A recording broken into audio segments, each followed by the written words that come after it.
अस्सलाम वालेकुम। हमारी पुरानी दो वीडियो से एक वबा के मुतालिक थी जिसने इस वक्त न सिर्फ हमारे मुल्क को बल्कि पूरी दुनिया को लपेट में लिया हुआ है। इसी तरीके से अब जो नई वीडियो जो ये वीडियो हम शूट कर रहे हैं दरअसल एक मसले के मुतालिक है, जो कि जिस तरीके से गर्मी आती जाती है उसी तरीके से कराची के अंदर जड़ पकड़ने लगता है लाइट के जाने के मसले के साथ साथ। ये मसला है दरअसल लोगों तक पानी की अदम दस्तियाबी का। इसके पीछे बहुत सी वजूहात हैं जिसके अंदर हमारे लोगों की नाअहली और कुछ पुराने प्रोजेक्ट्स पेंडिंग है। इस वीडियो के अंदर उन तमाम सिलसिलों पे बात की जाएगी। पानी के मसाइल से पहले आ जाते हैं पानी की मौजूदगी के ऊपर। कराची इस वक्त अपना पानी दो जरिए से हासिल करता है, जिसके अंदर एक किंजर लेक है और एक हब डैम है। हब डैम को कराची की तारीख में इस वजह से ज़्यादा इंपॉर्टेंस नहीं दी जाती क्योंकि वो दरअसल एक टेम्परेरी सोर्स है।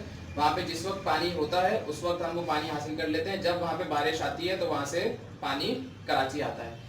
अगली चीज़ है वो है किंजर लेक से पानी का कराची आना। ये मंसूबा जनाब मुस्तफा कमाल साहब के दौर में मुकम्मल हुआ, जो कि K3 कहलाता है। इसके ज़रिए से 550 मिलियन गैलन पानी कराची के अंदर, कराची के सिस्टम्स के अंदर शामिल होता है। इस मंसूबे को पूरा करने के अंदर नेमतुल्लाह खान साहब और उस वक्त के सदर जनरल परवेज मुशर्रफ का भी बहुत बड़ा हाथ था। लेकिन अब ये जो सप्लाई है ये कराची के लिए नाकाफ़ी है, और किन बुनियाद पर या किन मसाइल की वजह से नाकाफ़ी, अब हम उनके ऊपर जाएंगे।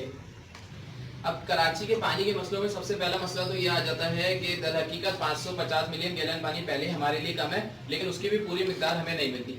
किन वजूहात की वजह से नहीं मिलती, उसकी वजूहात के ऊपर हम आएंगे। उससे पहले ये चीज़ जान लेना अहम है कि ये 550 मिलियन गैलन पानी जो कि कराची की ज़रूरत के मुताबिक तकरीबन आधा है, उसमें से भी तकरीबन 40% पानी हमारे पास कम आता है।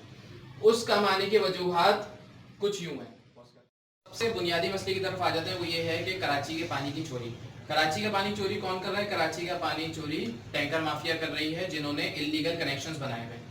इनकी तारीख कुछ यूं है कि दरअसल जिस वक्त K3 मंसूबा शुरू हुआ तो उसको कराची के अंदर डिस्ट्रीब्यूट भी कराना था, तो उस वक्त के जो नाज़िम थे उन्होंने इसके डिस्ट्रीब्यूशन नेटवर्क को बेहतर करने के लिए दरअसल कुछ हाइड्रेंट्स को अपनी तरफ से ठेके दिए थे ताकि वो इमरजेंसी के तौर पे उस पानी की सप्लाई को चला सकें।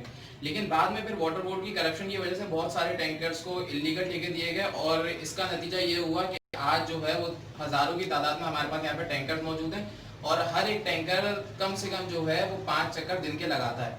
तो अगर आप ये लगा लें कि एक टैंकर अगर आप 3000 रुपये का भी मंगवा रहे हैं तो ये कितनी बड़ी इंडस्ट्री बन जाती है। और अगर टैंकर्स वालों से पूछा जाए तो वो दरअसल इस पानी को वाइट डायमंड कहते हैं। इतनी बड़ी इंडस्ट्री के तौर पर ये यहाँ पे शामिल है। इसके अंदर मिली भगत है दोनों KWSB की भी और टैंकर माफिया की भी। इसके बाद अगला मसला आ जाता है पानी की लीकेज का। अब आप ये देखें कि ना हमसे जो है वो हब डैम करीब है और ना ही किंजर लेक करीब है। किंजर से यहाँ तक जो पाइपलाइन आ रही है उसकी तकरीबन लेंथ 120 किलोमीटर है। अब 120 लेंथ के किलोमीटर में जहाँ चोरी करना आसान है, वहीं ये भी बात भी मुमकिन है कि कई जगहों पर पानी की लीकेजेस हो रही हैं। उसकी वजह से भी तकरीबन 10 से 15% पानी हमारा जो कराची पहुँचने वाला होता है वो ज़ाया होता है। और उसके अलावा हम अक्सर देखते रहते हैं कि हमारे शहर की सड़कों के ऊपर पानी के पाइप फट रहे हैं, जिनसे रोड जाम तो एक वबाले जान बनता ही है, उसके अलावा पानी भी काफ़ी वाफिर मिकदार के अंदर ज़ाया हो जाता है।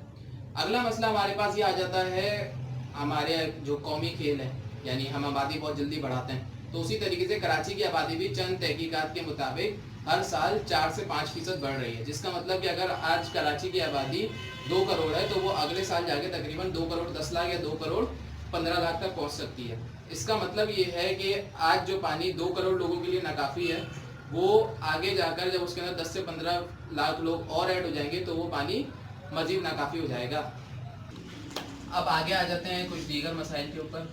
उनके अंदर पहला मसला ये है कि अभी भी बहुत सी ऐसी लीडिंग कंपनीज हैं जिन्होंने दरअसल KWSB को पैसे नहीं दिए हुए, जिसके अंदर Pakistan steel mill, K electric और बहुत सी नामवर कंपनीज शामिल हैं। अगर आप ये देखें तो ये भी उस फिगर के मुताबिक जो कि KWSB ने अपनी वेबसाइट के ऊपर डाला हुआ है तो वो तकरीबन $6 मिलियन पे जाता है। ये काफ़ी वास्ट अमाउंट है जो अगर KWSB को मिल जाए तो चलें, भले चाहे कितनी भी करप्शन है उसका कुछ फीसद ज़रूर वो इसके ऊपर खर्च कर सकते हैं। कि माशाल्लाह जिस तरीके से हमारा KWSB का निज़ाम है वैसे ही कुछ पंप्स भी वहाँ लगे हुए हैं। जो इंजीनियर्स हैं वो इस बात को अच्छी तरीके से समझेंगे कि पंप्स की एफिशिएंसी दर हकीकत बहुत बड़ा फ़र्क डालती है उसकी पंपिंग कैपेसिटी के ऊपर, और कितनी पावर लॉस हो रही है या कितनी वो गेन कर रहा है और पानी को आगे भेजने के लिए इस्तेमाल कर रहा है। फिर एक और वबाले जान जो हमारे ऊपर है वो दरअसल K इलेक्ट्रिक है। उसने जो है वो यहाँ पे भी अपनी अब क्या बोलूँ मैं, वो कैमरे पे बोल नहीं सकते। खैर इज्जत अफजाई उनकी हर जगह तो होनी भी नहीं चाहिए। उनके जो आए दिन हमारे ढाबे जी पे फीडर स्ट्रिप कर जाते हैं, उसकी वजह से भी पानी की तरसील यहाँ पे मुमकिन नहीं होती। और एक बहुत बड़ी वजह उसके अंदर ये भी है कि पानी लोगों तक आ जाता है लेकिन उसके बावजूद भी वो हासिल नहीं कर सकते। वो वजह ये है कि जिस टाइम पे वाटर बोर्ड पानी देता है और जिस टाइम पे इलेक्ट्रिक लोड शेडिंग करता है, ये दोनों कोइंसाइड कर जाते हैं।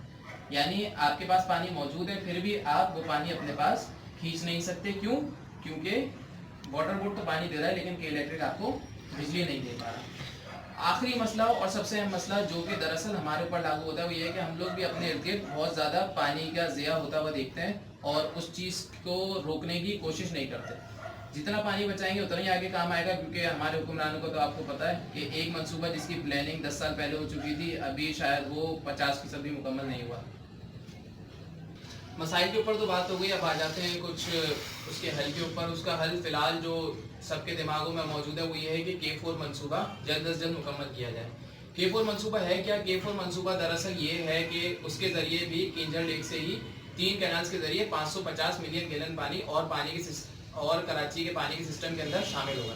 उसके नतीजे में होगा क्या कि WHO के मुताबिक जो कराची की पॉपुलेशन है तो उसके लिए उसको जो मिनिमम पानी रिक्वायर्ड है वो दरअसल 1100 मिलियन गैलन है। तो अगर लीकेजेस या थेफ्ट वगैरह हम शामिल भी कर लें तो हमारे पास काफ़ी पानी आ जाएगा कि जिसके जरिए हमारा जो वाटर बोर्ड है वो इस निज़ाम को सही तरीके से चलाया जाता है। और जैसे कि मैंने एरियर्स का मेंशन किया कि बहुत सारी कंपनीज ऐसी हैं जिन्होंने KWSB के पैसे नहीं दिए, तो अगर वो ये चीज़ शामिल कर लें और उनके वाजिबात को ख़त्म कर दें तो काफ़ी हद तक वो अपने सिस्टम में भी बेहतरी ला सकते हैं। वरना हमारे यहाँ हुक्मरानों को तो आपको पता ही है, जो ये बोल सकते हैं कि बारिश होती है तो पानी आता है, तो वो कल को ये भी बोलेंगे भाई बारिश हुई और रोडों पे इतना पानी जमा हो गया, देखो हमने कराची वालों के घर घर के दरवाजे पे पानी पहुंचा दिया, और ये लोग फजूल में रोना रोते हैं। ये भी एक मसला है कि इलेक्ट्रिक ने एक बार फिर हमारी वीडियो के भी बीच में आ गए। इस पे इंशाल्लाह बात करेंगे अगली बारी में।